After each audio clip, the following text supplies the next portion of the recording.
మా ప్రభువైన యేసుక్రీస్తు నామమున నా శుభం వందలండి. ఈరోజు దేవుని వాగ్దానం కీర్తన గ్రంథం 103వ అధ్యాయము 5వ వచనము. పక్షిరాజు యవనం వలె నీ యవనం కొత్తగుచున్నట్లు మేలుతో నీ హృదయమును తృప్తిపరచున్నాడు అని వాగ్దానం ఇచ్చిన పరిశుద్ధాత్మ అర్ధరాత్రి లేసి ప్రార్థన చేసి స్తుతి చెల్లించి మరలా ప్రార్థన చేస్తే అప్పుడు దేవుడి వాగ్దానం చేయించారండి.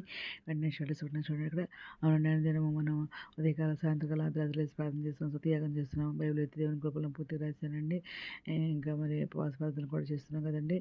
అయితే ఇక్కడ మరి దేవుడు దీనికి రిఫరెన్స్లు చూసుకుంటే యెషయా గ్రంథము 40వ అధ్యాయం 31వ వచనం దేవుడు ఏం మాట్లాడుతున్నారంటే, యెహోవా కొరకు ఎదురు చూచువారు నూతన బలం పొందుదురు, వారి పక్షిరాజు వలె రెక్కలు చాపి పైకి ఎగురుదురు, అలయక పరిగెత్తుదురు, సొమ్మసిల్లక నడిచిపోదురు అని మాట్లాడుతున్నారనమాట అండి. ఇంకా రిఫరెన్స్లు చూసుకుంటే యోబు గ్రంథము 33వ అధ్యాయం 25వ వచనం దేవుడు ఏం మాట్లాడుతున్నారంటే, అప్పుడు వాని మాంసము పాలురు మాంసం కన్నా ఆరోగ్యంగా ఉండెను, వానికి తన చిన్ననాటి స్థితి తిరిగి కలుగును అని చెప్పేసి దేవుడు మాట్లాడుతున్నారనమాట. ఇంకా కీర్తన గ్రంథము 92వ అధ్యాయము 10వ వచనంలో దేవుడు ఏం మాట్లాడుతున్నారంటే, గురిపోత కొమ్ము వలె నీవు నా కొమ్ము పైకెత్తితివి, కొత్త తైలంతో నేను అంటబడితేనే అని దావీదు కీర్తనకారుడు అంటున్నారనమాట. ఇంకా దేవుడు కీర్తన గ్రంథము 103వ అధ్యాయము 1-4 వచనాల్లో ఏం మాట్లాడుతున్నారంటే, నా ప్రాణమా యెహోవాను సన్నతించుము, నా అంతరంగమునున్న సమస్తమా ఆయన పరిశుద్ధ నామమును సన్నతించుము.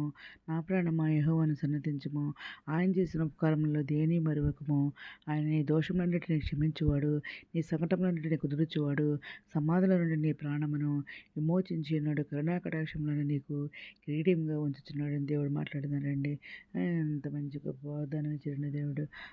మన మన మన మాంసం చిన్న బాలుల మాంసం వల్లే ఉంటుందని అంటున్నారు. ఇంకా మన కొమ్ము గురిపోతే కొమ్ము వలె ఉంటుందని అంటున్నారు. ఇంకా మరి పక్షిరాజు ఏమైనా కొత్త మేలుతో తృప్తిపరుస్తా అన్నారు. ఇంకా ఆయన చేసిన ఉపకారాలు దేన్ని మరవద్దన్నారు. ఇంకా దోషాలన్నింటినీ క్షమించేవాడు అంట, సంఘటనలన్నీ కూర్చేవాడు అనమాట. సమాధుల నుండి నీ ప్రాణాలను విమోచిస్తున్నాను అంటున్నారు, కరుణాకటాక్షాలను కిరీటంగా ఉంచుతారని. ఈ విధంగా ఈ వాగ్దానాలన్నీ మనకి ఇచ్చిన దేవునికి కృతజ్ఞతలు చెల్లించుకుంటున్నాను. ఇక్కడ 3 విషయాలు చెప్తున్నారు. మేలుతో అని తృప్తిపరచడం అంటే ఏంటి, దేవుడు మన హృదయాలని మంచి విషయాలతో మరి నింపుతాడనమాట. ఇంకా 2 విషయాలు చూస్తే యవ్వన పునరుద్ధరణము, పక్షిరాజుల నూతనమైన శక్తిని ఉత్సాహాన్ని పొందుతామన్నారు. 3 విషయాలు చూస్తే స్తుతి మరి దేవుడు మరి చేసిన మేలులను మర్చిపోకుండా ఆయనను స్తుతించాలని ఈ అధ్యాయం బోధిస్తుందన్నమాట.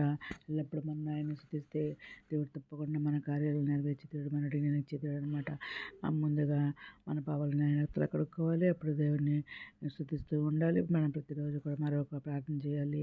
ఈ విధంగా చేస్తే దేవుడు తప్పకుండా మన కార్యాలు నెరవేర్చుతాడు. మన దేవుడు ఈ దినం ఒక మంది జీవితం కోరుకుంటే ఈరోజు మనం ప్రార్థన చేసుకుందాం. మౌనత సశక్తి మంత్ర ఘనమైన మనకు స్థుతిస్తూ ఉన్నాదండి. అందుమధ్య ప్రపంచ ప్రత్యేకపడిన పేరు న్యాయం చేసుకోండి. ఆయన ప్రత్యేకపట్టి అవసరం తెచ్చి నాకు తెచ్చిన కోరుకోవచ్చండి. చండి వీటిలో వంజాలకు వీడి దయచేయండి, నిరుద్యోగులు ఉద్యోగాలు దయచేయండి, ఆర్థిక పరిస్థితుల వరకు ఆర్థిక సాయం దయచేయండి, అనారోగ్యాన్ని స్వస్థపరచండి, వేదం అందుకుని ఓదార్చండి, కుంగిన వారు లేకపోతే రక్షణ దయచేయండి, యవనస్తులు బలపరిచిన వెనకాల మీకు ఆడబెట్టకపోవచ్చండి, రాని మీరు చేయండి, మీ అందరూ చదువుకుంటే ఎత్తుపడి ఉన్న బాగా దయచేయమని మా ప్రభు పేరు నేసుకిస్తూ పరిస్థితమైన ఉన్న అడిగి పెట్టుకుని ప్రార్థిస్తామండి. మీ అందరం ప్రార్థనలో మా కుటుంబం నుంచి కూడా పేర్చి మనం చేసుకుంటున్నాను. ప్రభు సేవలో మీ సహోదరి. God bless you.